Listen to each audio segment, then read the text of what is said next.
Spoilers.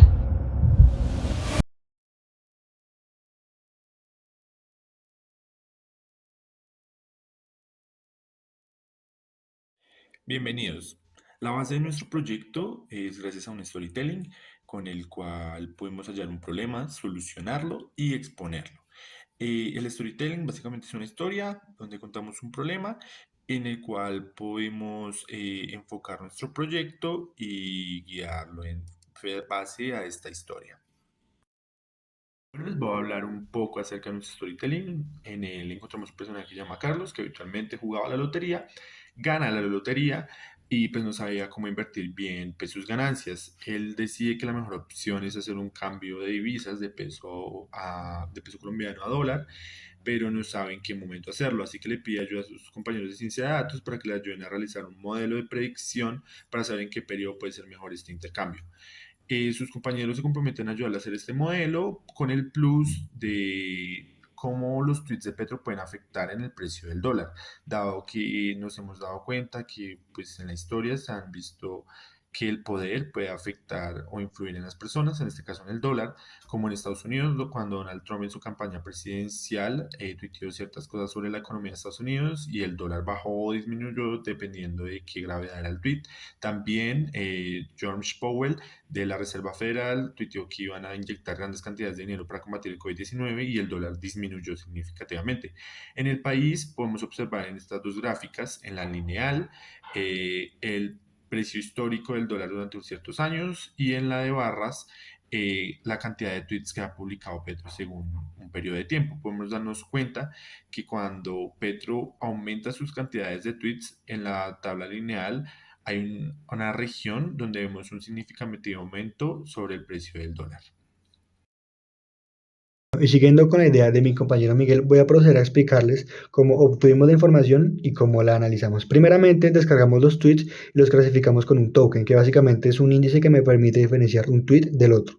Y utilizamos una técnica que en inteligencia artificial se conoce como procesamiento de lenguaje natural, que básicamente consiste en utilizando ciertos algoritmos extraer palabras claves o relevantes de un texto para así, en este caso, determinar qué tipo de reacción o sentimiento generan las personas que lo leen y también si esto genera un cambio respecto a la TRM. Esto lo hicimos utilizando una librería de Python llamada Hugging Face y la implementamos dentro del software libre que nosotros usamos que se llama RStudio. Vale, entonces pasamos a la primera gráfica. Es una gráfica circular de torta que tiene tres sentimientos, negativo, positivo y neutro. Como podemos ver, el sentimiento negativo tiene un porcentaje de 24.86%, algo bastante considerable. Si lo comparamos con el sentimiento positivo, que nada más tiene 18.69%.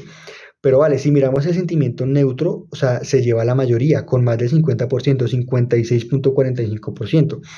¿Qué quiere decir esto? Que de lo que él escribe, de lo que él tuitea, cuando la gente lo lee, esto tiende a generar un sentimiento neutro, o sea, ni positivo ni negativo, pero cuando genera un sentimiento, o sea, la mayoría de las veces va a ser negativo.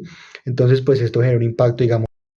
Ahora procedo a explicarles el segundo gráfico. Este clasificó 6 sentimientos. Entonces, como podemos ver, el sentimiento miedo tiene un porcentaje del 12.21%, que si lo comparamos con los demás es algo bastante considerable.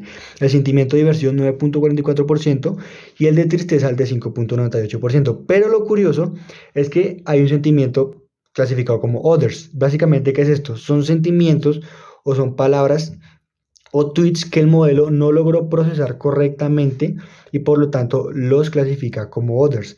Pero ¿qué se puede ver en el gráfico? Básicamente que aquellos sentimientos que el modelo sí pudo clasificar, la mayoría de ellos, o sea, un gran porcentaje considerable, tiende a ser de rabia, de diversión o de tristeza. El siguiente gráfico me permite ver qué tipo de correlación tienen dos variables y me permite ver qué tan fuerte es esta misma.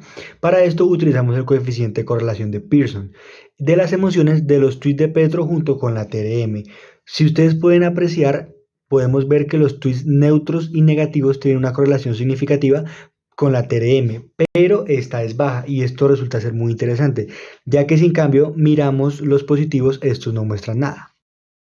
Este gráfico podemos ver que los sentimientos rabia y tristeza son los más significativos, con un 18 y un 14% de correlación respectivamente.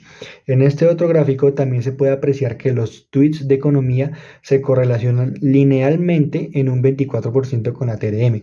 Y finalmente, en este último gráfico podemos ver que las fuerzas macroeconómicas de las que hablan los expertos están notoriamente más asociadas con la TRM que los tuits del presidente, con correlaciones superiores al 50%. Para concluir con este storytelling, pues los compañeros de ciencia de datos no lograron crear un modelo, intentaron hacer este modelo, pero sí se dieron cuenta que pues hay una correlación significativa en cuanto a los tweets de Petro y el precio del dólar.